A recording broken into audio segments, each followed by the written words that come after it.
ഇന്നൊരു ശനിയാഴ്ചയായിരുന്നു. അപ്പോൾ ഇന്നലെ തന്നെ പറഞ്ഞിട്ടുണ്ടായിരുന്നു നാളെ ഒന്നും കുക്ക് ചെയ്യണ്ട, നമുക്ക് പുറത്തുനിന്ന് കഴിക്കാമെന്ന്. അപ്പോൾ എല്ലാവർക്കും മുടക്കല്ലേ. അപ്പോൾ പിള്ളേരൊക്കെ എഴുന്നേറ്റ് റെഡിയായി വരുമ്പോഴേക്കും തന്നെ 11 മണി ആയിട്ടുണ്ടായിരുന്നു. പിന്നെ നമ്മൾ ആദ്യം അമ്പലത്തിൽ പോയി. അപ്പോൾ അവിടെ നിന്ന് കിട്ടുന്ന പ്രസാദമാണ് കേട്ടോ ഇത്. അപ്പോൾ അമ്പലത്തിലെ പ്രസാദമൊക്കെ കഴിച്ച് അവിടെ നിന്ന് നമ്മൾ ഫുഡ് കഴിക്കാനായിട്ട് പോവാണ് കേട്ടോ.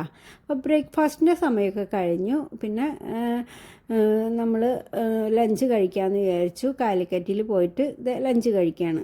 അപ്പോൾ ഞാൻ എന്നത്തെയും പോലെ തന്നെ വെജ് മീലാണ് ഓർഡർ ചെയ്തത് കേട്ടോ. അപ്പോൾ മക്കൾ കളിയാക്കും, എവിടെ പോയാലും വെജ് മീലാണ് കഴിക്കാമെന്നും പറഞ്ഞിട്ട് കേട്ടോ. നമുക്കതാണ് ഇഷ്ടം.